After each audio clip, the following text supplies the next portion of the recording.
ഇവിടെ കുറച്ച് ചൂര എടുത്തിട്ടുണ്ട് കേട്ടോ. അപ്പോൾ ചൂര ചെറിയ കുഞ്ഞു കുഞ്ഞു കഷ്ണങ്ങളാക്കി അരിഞ്ഞതാണ്. എനിക്ക് ആ അച്ചാറിടാൻ വേണ്ടിയിട്ടാണ് ഇത് വാങ്ങിയത്. അപ്പോൾ അതിൽ നിന്ന് ലേശം എടുത്ത് കറി വെക്കാന്ന് വെച്ചിട്ടാണ്. അപ്പോൾ ഇതിൽ പനിനീനും ഉണ്ട് കേട്ടോ. ഞാൻ കഴുകിയിട്ടൊന്നുമില്ല, കൊണ്ടുവന്ന പാടയാണ്. അപ്പോൾ ഇതിന് കുറച്ചെടുത്ത് നല്ലപോലെ ക്ലീൻ ആക്കി എടുക്കൂട്ടാ. അപ്പോൾ അതിനാവശ്യമായിട്ടുള്ളത് ചെറിയ ഉള്ളിയാണ് അധികം എടുത്തിരിക്കുന്നത്. ചെറുള്ളി 2, വെളുത്തുള്ളി, ഇഞ്ചി, പച്ചമുളക്, 1 തക്കാളി കേട്ടോ. അപ്പോൾ ഞാനിതൊന്ന് ക്ലീൻ ആക്കി എടുക്കട്ടെ. ഇതൊക്കെ ഒന്ന് വാട്ടിയെടുക്കട്ടെ. അപ്പോൾ ഞാനിതിലോട്ട് കുറച്ച് വെളിച്ചെണ്ണ ഒഴിക്കണം കേട്ടോ. കുറച്ച് വെളിച്ചെണ്ണയിൽ ഇതൊന്ന് വാട്ടിയെടുക്കട്ടെ.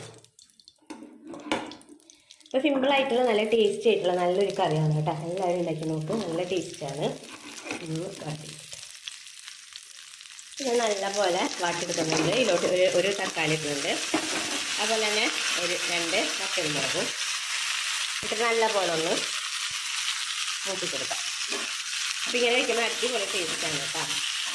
എല്ലാവരും ഒന്ന് ഉണ്ടാക്കി നോക്ക്, നല്ല ടേസ്റ്റാണ്. പിറ്റേ ദിവസം കൂട്ടണം. ചൂടിനൊക്കെ കറി വെച്ചിട്ട് വറ്റിച്ചിട്ട് നല്ലപോലെ വാടി വന്നിട്ടുണ്ട്. ഇനി നമുക്ക് ഇതിലോട്ട് പൊടികൾ ആഡ് ചെയ്യാം. ആവശ്യത്തിനുള്ള മുളക് പൊടി,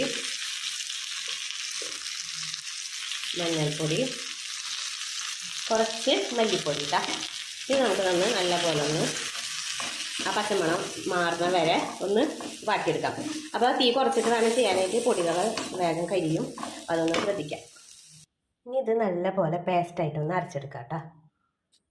നല്ലപോലെ പേസ്റ്റായിട്ട് അരച്ചിട്ടെടുത്തിട്ടുണ്ട് കേട്ടോ.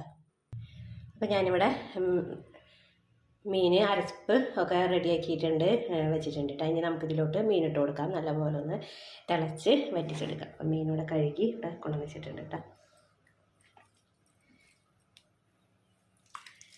നല്ലപോലെ വറ്റിച്ചെടുക്കാം. അപ്പോൾ അടിപൊളി ടേസ്റ്റ് ആയിട്ടുള്ള നല്ലൊരു മീൻ കറിയാണ് കേട്ടോ. അപ്പോൾ ഇത് പത്തിരിക്കാണെങ്കിലും ചപ്പാത്തിക്കാണെങ്കിലൊക്കെ കഴിക്കാൻ നല്ലതാണ് കേട്ടോ. മീൻ കറി ഇവിടെ അടിപൊളിയായിട്ട് വന്നിട്ടുണ്ട്, നല്ല ടേസ്റ്റി ആയിട്ട്. അപ്പോൾ ഞാൻ കുറച്ച് പച്ച വെളിച്ചെണ്ണ ഒഴിച്ചിട്ടുണ്ട്. അപ്പോൾ ഇതുണ്ടല്ലോ, ഇങ്ങനെ ഇരുന്ന് വറ്റി കുറുക്കിയിട്ടുണ്ട് കേട്ടോ.